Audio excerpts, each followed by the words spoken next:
Oui, je voudrais juste vous donner ma position sur la question des parcs zoologiques et des cirques. Je crois qu'il ne faut surtout pas qu'on confonde cirque et parcs zoologiques.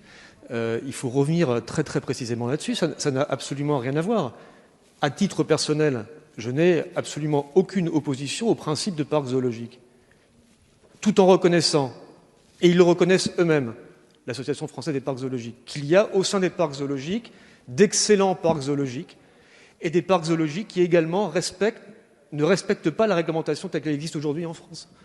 Et que ces parcs zoologiques-là, il faut effectivement avoir avec eux une approche qui soit une approche extrêmement rigoureuse de contrôle pour leur faire mettre en place cette réglementation. Pour ce qui concerne les cirques, le problème, c'est effectivement si à terme ces cirques deviennent des cirques fixes. Il faut à ce moment-là que ces cirques fixes, puisqu'on leur interdira éventuellement en itinérance, c'est vous qui en déciderez, il faudra à ce moment-là que ces cirques fixes aient des réglementations qui soient rigoureusement identiques à celles des parcs zoologiques.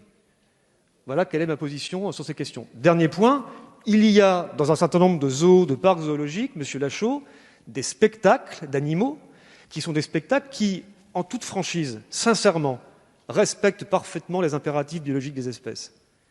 Voilà. La question étant ensuite de savoir quelle définition précise on peut donner au mot de spectacle, parce que c'est un mot extrêmement vague, qui peut impliquer effectivement un dressage qui peut contrevenir à l'espèce et à ses impératifs biologiques, mais également des dressages qui sont pour le coup parfaitement respectueux de ces impératifs biologiques. Donc les choses sont compliquées, et moi j'appelle encore une fois à cette mesure, et en aucun cas surtout dans ce débat à confondre ce qu'est un parc zoologique dans ses plus hauts standards de qualité, de pédagogie, de réintroduction même parfois, et de conservation aussi parfois, et les parcs zoologiques qui ont parfois des approches extrêmement dégradées ou ces cirques qui pourraient devenir sédentaires.